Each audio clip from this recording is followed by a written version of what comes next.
पश्चिम Asia संघर्ष में 2 सप्ताह के लिए युद्ध विराम की घोषणा के कुछ घंटों बाद भारतीय रिजर्व बैंक आरबीआई की 6 सदस्यीय मौद्रिक नीति समिति ने घोषणा की कि प्रमुख नीति दर 5.5% पर अपरिवर्तित रहेगी और बाजार की उम्मीदों के अनुरूप तटस्थ रुख बनाए रखा।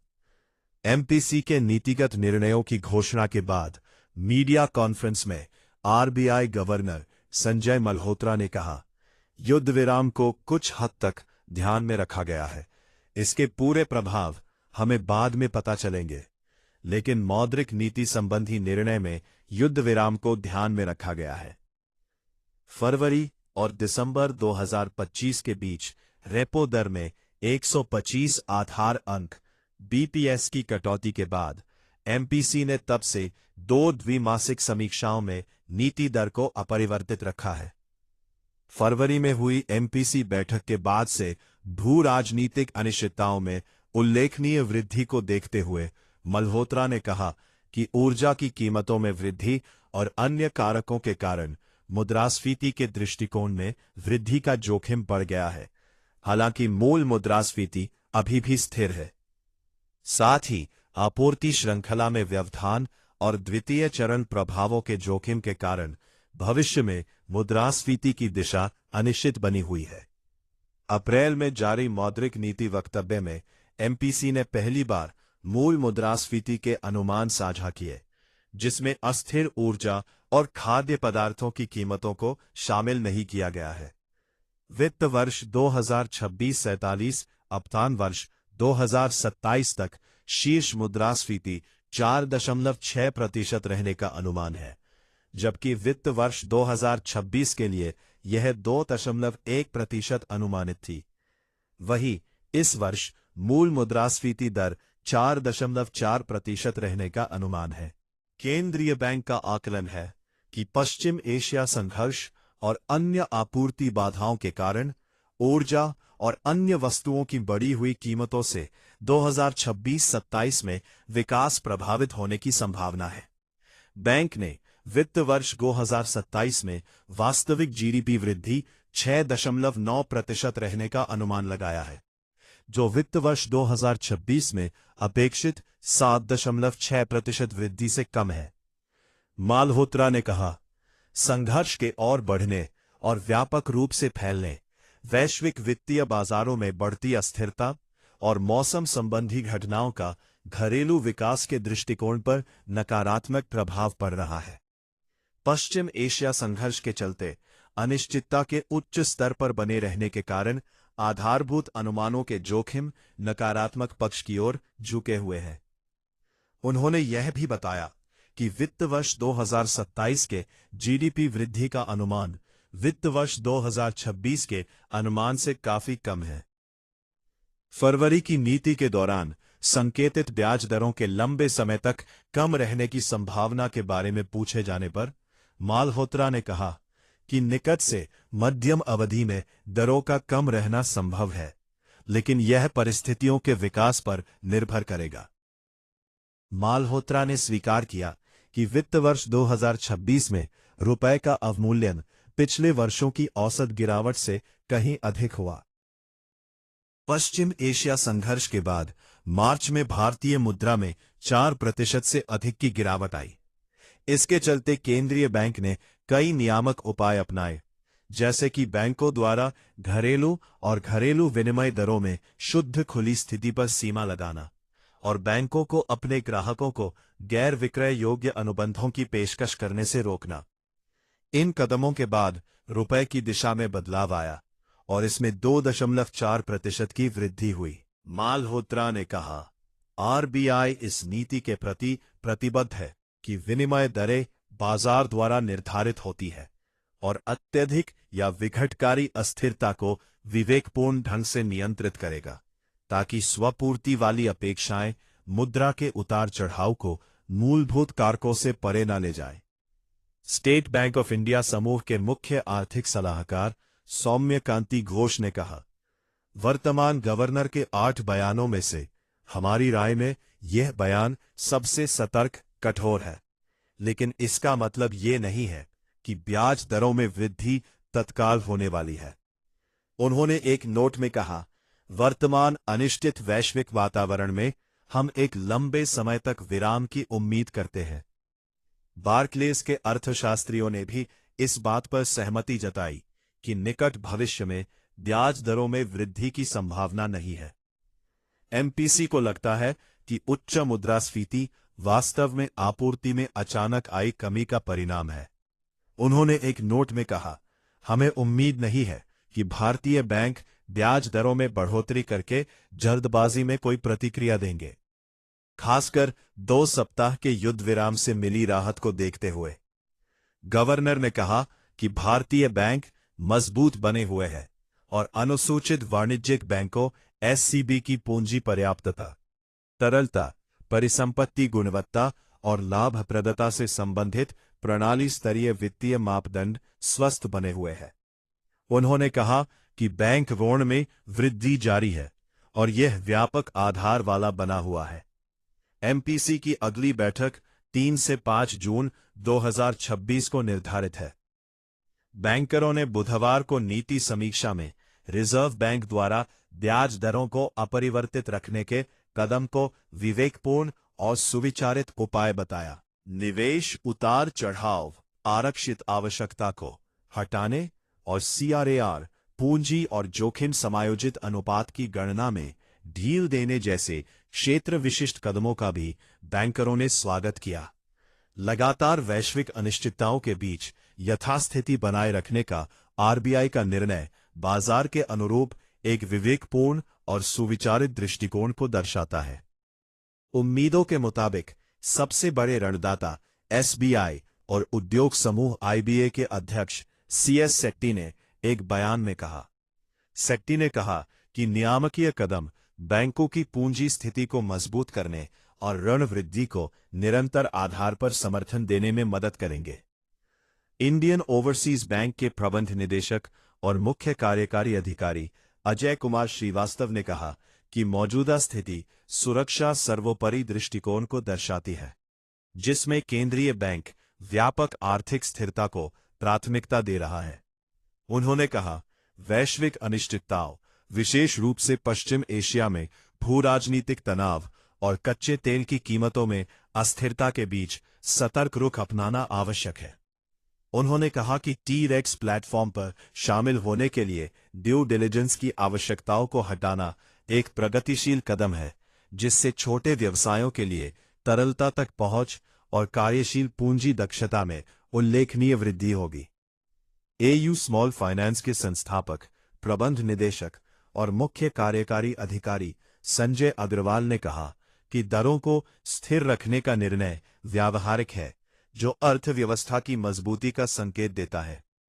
उन्होंने कहा, बाजार ने कच्चे तेल, गैस और अन्य वस्तुओं से संबंधित आपूर्ति श्रृंखला में व्यवधान के बाद इनपुट लागत में वृद्धि के कारण मुद्रास्फीति के बढ़ते जोखिमों और विकास के घटते जोखिमों के बारे में आरबीआई की चेतावनी को समझ लिया है। स्टैंडर्ड चार्टर्ड बैंक के देश और दक्षिण एशिया के मुख्य कार्यकारी अधिकारी पीडी सिंह ने कहा कि पश्चिम एशिया संकट से उत्पन्न संभावित जोखिमों के कारण ब्याज दरों में कोई बदलाव नहीं किया गया है।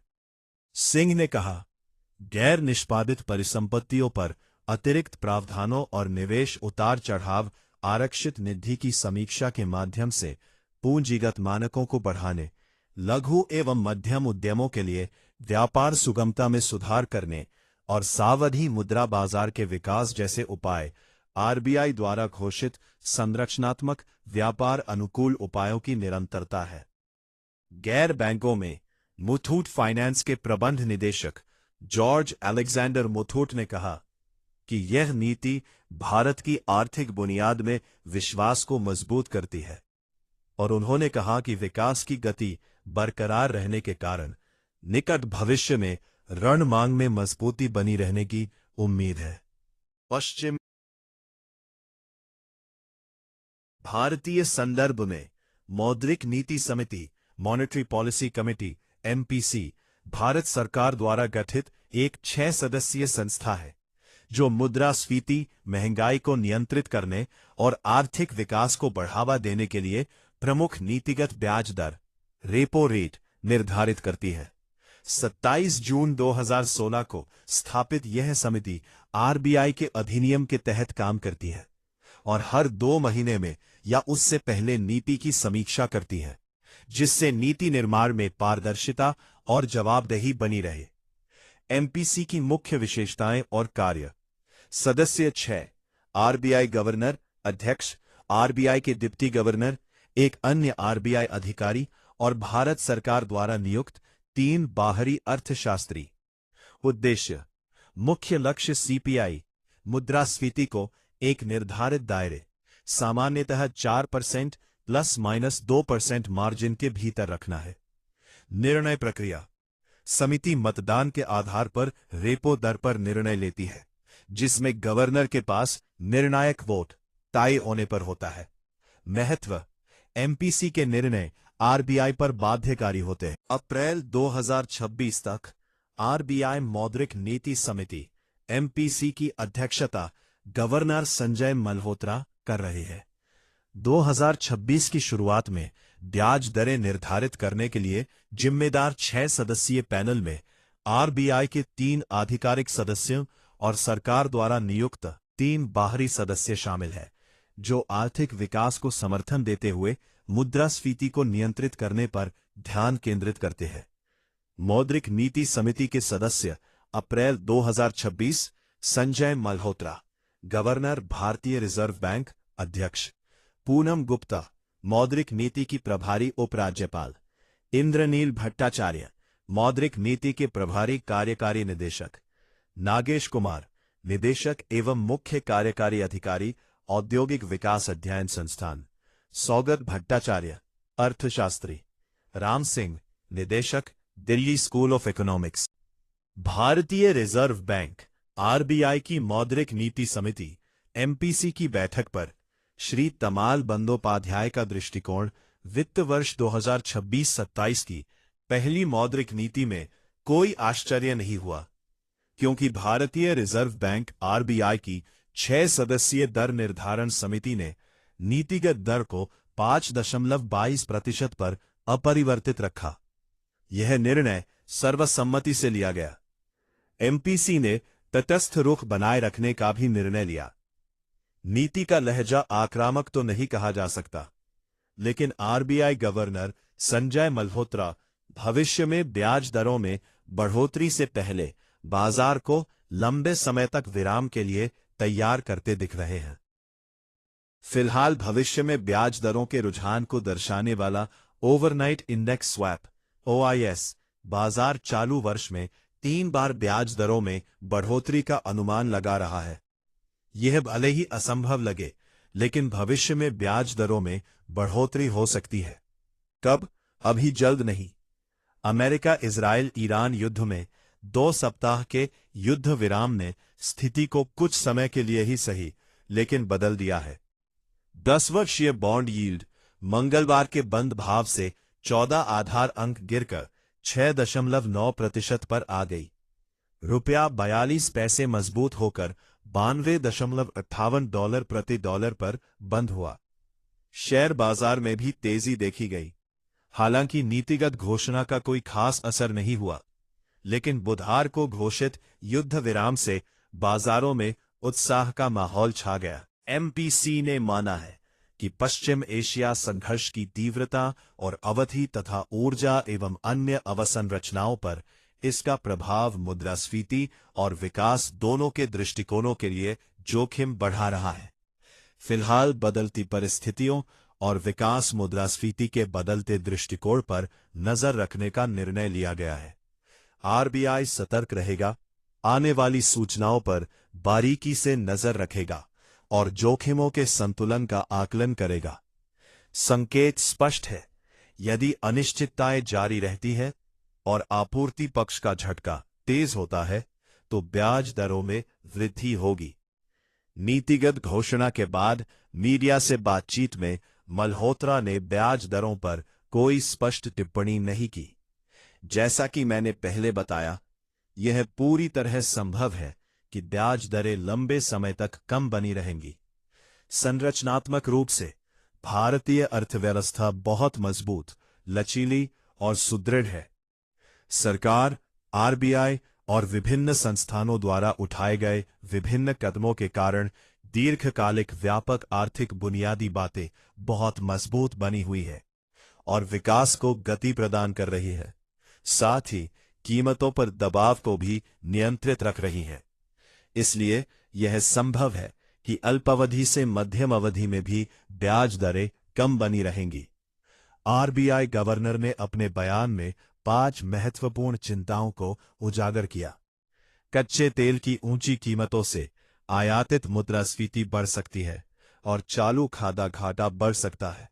वहीं ऊर्जा बाजारों, उर्वरकों और अन्य वस्तुओं में व्यवधान से उद्योग, कृषि और सेवाओं पर प्रतिकूल प्रभाव पड़ सकता है, जिससे घरेलू उत्पादन कम हो सकता है। बात यही खत्म नहीं होती। बढ़ती अनिश्चितता, जोखिम से बचने की प्रवृत्ति में वृद्धि और सुरक्षित निवेश की मांग से घरेलू तरलता की स्थिति, आर्थिक गतिविधि, उपभोग और निवेश प्रभावित हो सकते हैं, जबकि कमजोर वैश्विक विकास संभावनाओं से बाहरी मांग कम हो सकती है और प्रेषण प्रवाह घट सकता है। अंत में वैश्विक वित्तीय बाजारों से उत्पन्न प्रतिकूल प्रभावों से घरेलू वित्तीय स्थिति कठिन हो सकती है और उधार लेने की लागत बढ़ सकती है। आरबीआई ने तरलता प्रबंधन में सक्रिय और पूर्व निवारक बने रहने और अर्थव्यवस्था की उत्पादक आवश्यकताओं को पूरा करने के लिए बैंकिंग प्रणाली में पर्याप्त तरलता सुनिश्चित करने की अपनी प्रतिबद्धता दोहराई। ऊर्जा और अन्य वस्तुओं की ऊंची कीमतें आपूर्ति में अचानक आए झटकों के साथ मिलकर विकास को प्रभावित करेंगी। पश्चिम एशिया संघर्ष के प्रतिकूल प्रभाव के लंबे समय तक न रहने की संभावना को देखते हुए आरबीआई ने वित्त वर्ष 2027 के लिए वास्तविक सकल घरेलू उत्पाद जीडीपी वृद्धि का अनुमान 6.9% लगाया है।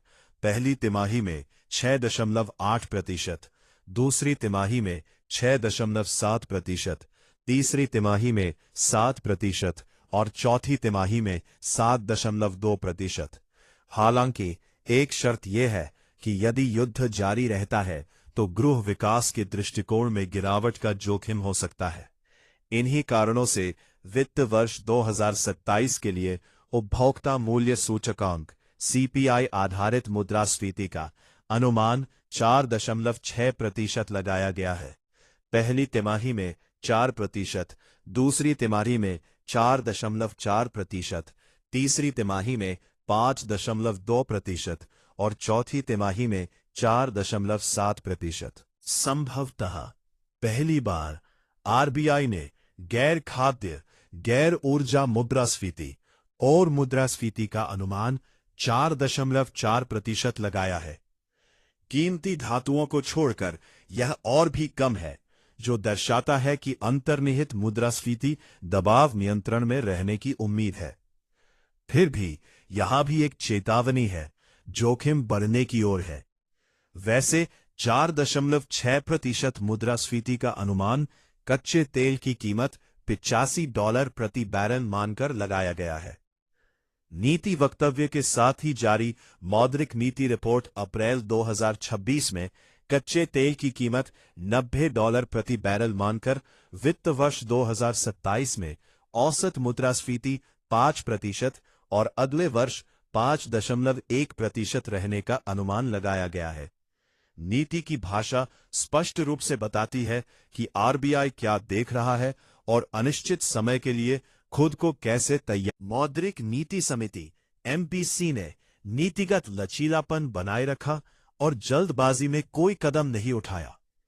प्रमुख नीतिगत दरों पर यथास्थिति बनाए रखना और भारतीय रिजर्व बैंक आरबीआई की 6 सदस्यीय दर निर्धारण संस्था मौद्रिक नीति समिति एमपीसी द्वारा वर्तमान बैठक में अपनाए गए तटस्थ रुख में कोई आश्चर्य नहीं था।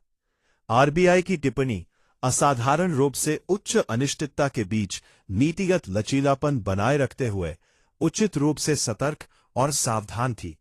आरबीआई द्वारा आपूर्ति पक्ष के झटकों का कीमतों और मांग दोनों पर पड़ने वाले प्रभाव को स्पष्ट करना और पूर्व आपातकालीन दर कार्रवाई से बचने का सचेत निर्णय अपेक्षाओं के सार्थक पुनर्निर्धारण के रूप में वर्तमान नीति को अतिरिक्त महत्व प्रदान करता है।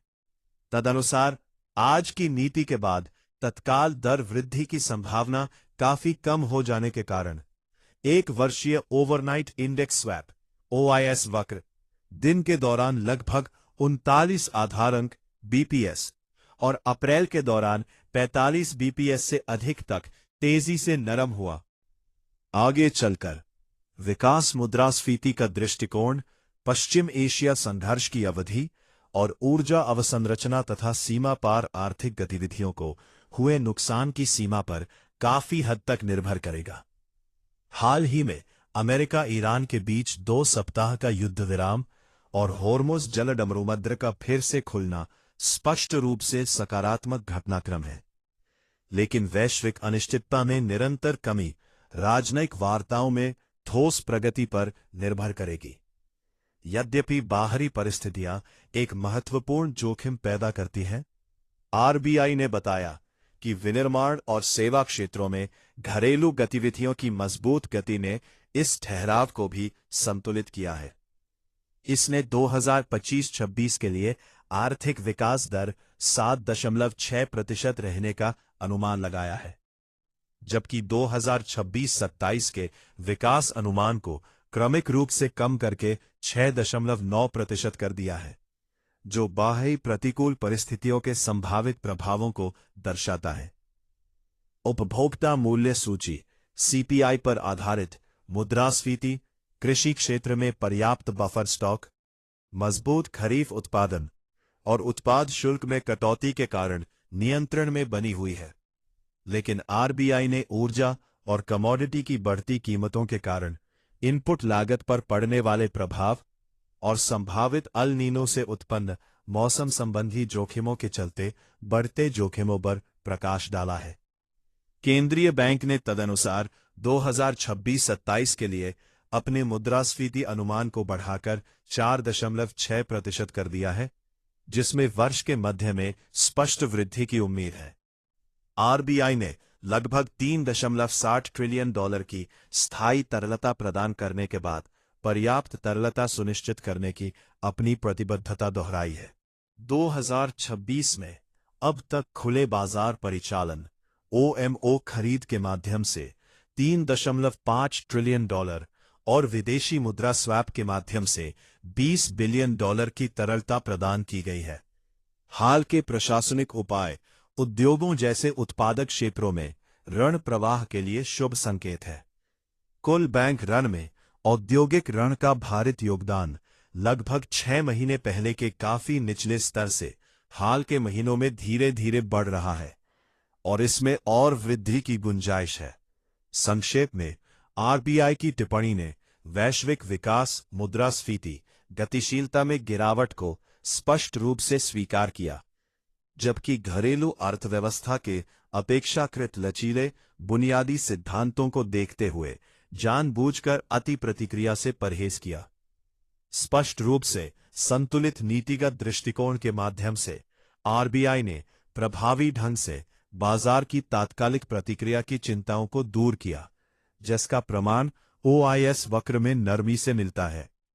वर्तमान नीतिगत संरचना प्रतीक्षा करो और देखो के रुख को सुदृढ़ करती है, जिसमें जोखिमों का संतुलन विकास को समय से पहले बाधित करने के बजाय उसे समर्थन देने की ओर झुका हुआ है। महत्वपूर्ण बात यह है कि नीतिगत दर में कोई बदौलत न होने पर भी आरबीआई के पास व्यापक और लचीले उपकरण मौजूद है, जिनमें सुनियोजित तरलता संचालन, लक्षित विवेकपूर्ण उपाय और विवेकाधीन विदेशी मुद्रा हस्तक्षेप शामिल है, जो इसे ऋण संचरण में सहायता करने, रुपये की अस्थिरता को प्रबंधित करने और व्यवस्थित बाजार स्थितियों को बनाए रखने में सक्षम बनाते हैं। मौद्रिक नीति समिति Hours after the declaration of a 2-week ceasefire in the West Asia conflict, the 6-member Monetary Policy Committee of the Reserve Bank of India, RBI, announced that the key policy rate remains unchanged at 5.25% and maintained a neutral stance, in line with what the street was expecting. The ceasefire, to some extent, has been taken into account, RBI Governor Sanjay Malhotra said in a media conference after unveiling the MPC's policy decisions. The whole implication we will come to know, but the ceasefire has been taken into account in the monetary policy decision. After cutting the repo rate by 125 basis points (BPS) between February and December 2025, the MPC has now kept the policy rate unchanged in the two bi-monthly reviews since then. Observing that geopolitical uncertainties have heightened significantly since the February MPC meet, Malhotra noted that upside risks to the inflation outlook, driven by increased energy price pressures, among other factors, have increased even though core inflation remains muted. At the same time, supply chain dislocations and the risk of second-round effects render the future inflation trajectory uncertain, he remarked. For the first time ever, the MPC shared projections for core inflation, which excludes prices of volatile energy and food items, in the April monetary policy statement. While headline inflation is projected at 4.6% through 2026 to 2027, relative to 2.1% estimated for 2026, core inflation rate has been estimated at 4.4% this year. The central bank assessed that elevated energy and other commodity prices due to the West Asia conflict and other supply disruptions are likely to impact growth in 2026 to 2027, and it projected a real GDP growth of 6.9% in 2027, down from the 7.6% uptick expected in 2026. Further escalation and wider spread of the conflict, heightened volatility in global financial markets, and weather-related events, however, weigh on the domestic growth outlook. Risks to the baseline projections are tilted to the downside, with uncertainty remaining elevated due to the ongoing West Asia conflict, Malhotra said, noting that the FY27 GDP growth projection was way lower than the FY26 estimate. When asked about the thinking on interest rates staying lower for longer as indicated during the February policy, Malhotra said it is quite possible that rates remain low in the near to medium term, but it will depend on how conditions evolve. Malhotra acknowledged that the rupee depreciated more in FY26 than the average decline in previous years. The Indian unit depreciated over 4% in March following the West Asia conflict. This prompted the central bank to unveil regulatory measures, like capping net open position of banks in the onshore deliverable, and barred banks to offer non-deliverable contracts to their clients. Following these steps, the rupee changed trajectory and has appreciated 2.4%. The RBI stands committed to this. Exchange rates are market-determined policy, and would judiciously contain excessive or disruptive volatility to ensure that self-fulfilling expectations do not exacerbate currency movements beyond what is warranted by fundamentals, Malhotra said. Out of the 8 statements by the current governor, this statement is the most cautious, hawkish in our opinion. But that does not mean a rate hike is imminent, said State Bank of India Group Chief Economic Advisor Soumya Kanti Ghosh. We expect a prolonged pause as the natural outcome under current uncertain global environment, he said in a note. Economists at Barclays concurred that there may not be a rate hike anytime soon. The MPC seems convinced that higher inflation is, in fact, a supply shock outcome. We do not expect it to respond in any hurry via a rate hike, especially as the 2-week ceasefire offers relief, they said in a note. The governor noted that Indian banks remain resilient, and system-level financial parameters related to capital adequacy, liquidity, asset quality and profitability of scheduled commercial banks continue to remain healthy. He said bank credit maintained its upward trajectory and remained broad-based. The next meeting of the MPC is scheduled for June 3 to 5, 2026. Bankers termed the Reserve Bank's move to hold rates in its policy review on Wednesday as a prudent and well-calibrated measure. Sector-specific moves like the removal of the investment fluctuation reserve requirement and easing of CRAR capital and risk-adjusted ratio computation were also welcomed by bankers. The RBI's decision to maintain a status quo stance amid ongoing global uncertainties reflects a prudent and well-calibrated approach aligned with market expectations. C.S. Sethi, who chairs the largest lender SBI and also industry grouping IBA, said in a statement. Sethi said the regulatory moves will help strengthen banks' capital positions and help support credit growth on a sustained basis. Indian Overseas Bank's Managing Director and Chief Executive Ajay Kumar Srivastava said the status quo reflects a safety-first approach, wherein the central bank is prioritizing macroeconomic stability. A cautious stance is warranted amid evolving global uncertainties, particularly geopolitical tensions in West Asia and volatility in crude oil prices, he said. The removal of due diligence requirements for onboarding onto the T-REDS platform is a progressive step that will significantly enhance liquidity access and working capital efficiency for small businesses, he said. AU Small Finance's founder, Managing Director and Chief Executive Sanjay Agrawal said the decision to hold rates is a pragmatic one, which signals that the economy has resilience. Market has digested the RBI's caution about upside risks to inflation and downside risk to growth over the baseline scenario due to rise in input costs following supply chain disruption relating to crude oil, gas, and other commodities, he said. Standard Chartered Bank's chief executive for the country and South Asia, P.D. Singh, said the potential risks from the West Asia crisis resulted in the status quo in rates. The measures to enhance capital metrics through review of the incremental provisions on non-performing assets and the investment fluctuation reserve, improving ease of trade business for MSMEs, and development of the term money market continue the structural business-friendly measures announced by RBI, Singh said.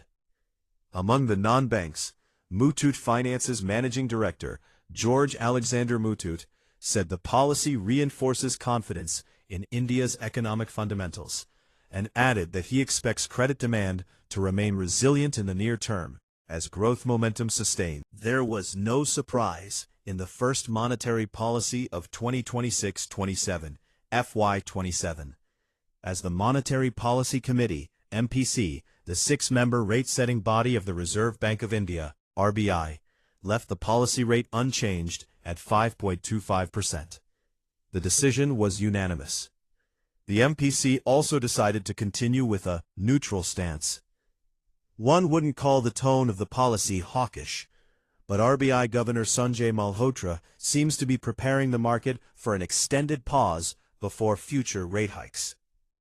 At the moment, the overnight index swap, OIS market, which reflects the future interest rate trajectory, is pricing in 3 rate hikes for the current year. That might be unlikely, but there could be rate hikes in future. When? Not too soon. The 2-week ceasefire in the U.S.-Israel-Iran war has changed the pitch, albeit for the time being. The 10-year bond yield dropped to 6.90%, 14 basis points lower than Tuesday's close. The rupee closed at 92.58 a dollar, 42 paise stronger, and equities roared.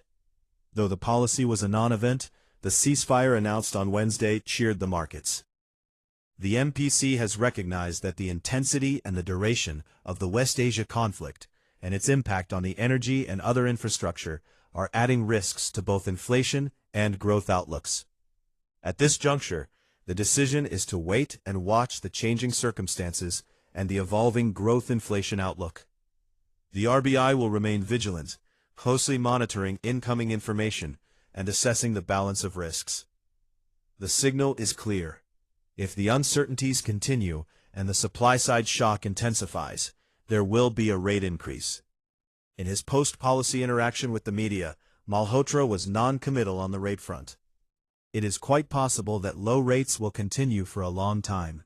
As I mentioned, structurally, Indian economy is very strong, very resilient, very robust. Structurally, long-term macroeconomic fundamentals, because of the various measures taken by the government, the RBI, and various institutions, remain very strong and continue to drive growth while at the same time keeping price pressures contained.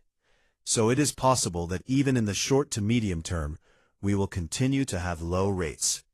The governor flagged 5 critical concerns in his statement. While elevated crude oil prices could increase imported inflation and widen the current account deficit, disruptions in energy markets, fertilizers, and other commodities could adversely impact industry, agriculture, and services, reducing domestic output. It doesn't end there.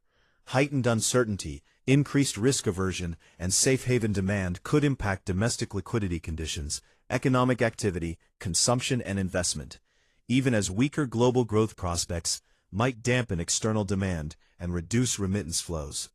Finally, adverse spillovers from global financial markets could tighten domestic financial conditions and raise the cost of borrowing. The RBI, of course, reiterated its commitment to remain proactive and preemptive in liquidity management and ensure sufficient liquidity in the banking system to meet the productive requirements of the economy. Higher energy and other commodity prices, coupled with supply shocks, would affect growth. Assuming the adverse impact of the West Asia conflict would not last long, the RBI projected real gross domestic product growth for fiscal year 2027 at 6.9%, 6.8% in the first quarter, 6.7% in the second, 7% in the third, and 7.2% in the fourth. There is a rider, though. There may be downside risks to the domestic growth outlook if the war continues. For the same reasons, the Consumer Price Index-based inflation for fiscal year 2027 is projected at 4.6%, 4% in the first quarter, 4.4% in the second, 5.2% in the third, and 4.7% in the fourth. Possibly for the first time, the RBI has given an estimate of non-food, non-energy inflation, core inflation, at 4.4%. Excluding precious metals, it's even lower, indicating that underlying inflation pressures are expected to remain contained. Still, there is a caveat here too.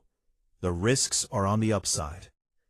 Incidentally, the 4.6% inflation estimate is based on the assumption of crude price at $85 a barrel. The Monetary Policy Report, April 2026, released simultaneously along with the policy statement, projects average inflation higher at 5% in FY27 and 5.1% next year, assuming crude price at $90 a barrel.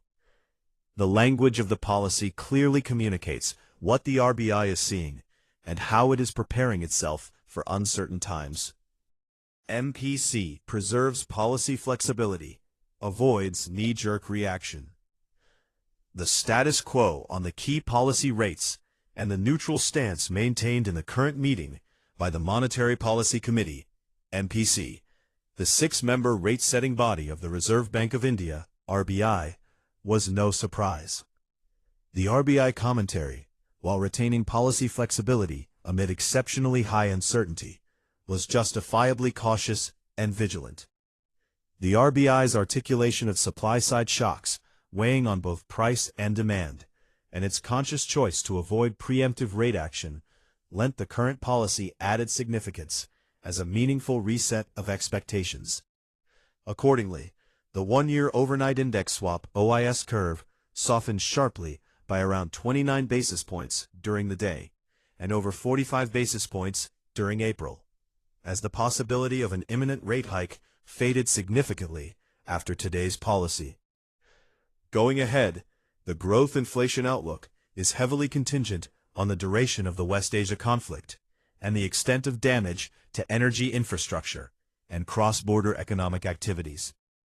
The recent 2-week U.S.-Iran ceasefire and the reopening of the Strait of Hormuz are clearly positive developments, but a sustained easing of global uncertainty will hinge on concrete progress in diplomatic negotiations. Even though external conditions pose a significant risk, the RBI pointed out that the pause was also cushioned by resilient momentum in domestic activity across manufacturing and services. It projected 2025-26 economic growth at 7.6%, while sequentially moderating 2026-27 growth estimate to 6.9%, reflecting the possible spillovers from external headwinds. While headline Consumer Price Index, CPI-based inflation remains contained, supported by comfortable agricultural buffer stocks, strong Kharif output, and excise duty cuts, the RBI highlighted rising upside risks as higher energy and commodity prices impacted input costs, alongside emerging weather-related risks from a potential El Niño. The central bank accordingly raised its 2026 to 2027 inflation projection to 4.6%, with a visible pickup expected in the middle of the year. The RBI reiterated its commitment to ensuring sufficient liquidity after infusing durable liquidity of around $3.5 trillion through open market operations, OMO purchases, and $20 billion in forex swaps in 2026 so far. The recent administrative measures augur well for credit flow to productive sectors, like industries. Weighted contribution of industrial credit to overall bank credit has started inching higher in recent months, from a markedly low print about 6 months ago, and has scope for further expansion. In sum, the RBI commentary clearly acknowledged the deterioration in global growth inflation dynamics, while consciously avoiding overreaction, given the domestic economy's comparatively resilient fundamentals. Through a demonstrably balanced policy outlook, the RBI effectively alleviated market concerns of a knee-jerk response, a reassurance evident in the softening of the OIS curve. The current policy configuration thus reinforces a wait-and-watch stance, with the balance of risks tilted towards supporting growth rather than prematurely constraining it. Importantly, even in the absence of a policy rate action, the RBI retained a broad and flexible toolkit, encompassing calibrated liquidity operations, targeted prudential measures, and discretionary foreign exchange interventions, allowing it to aid credit transmission, manage the rupee's volatility, and preserve orderly market conditions.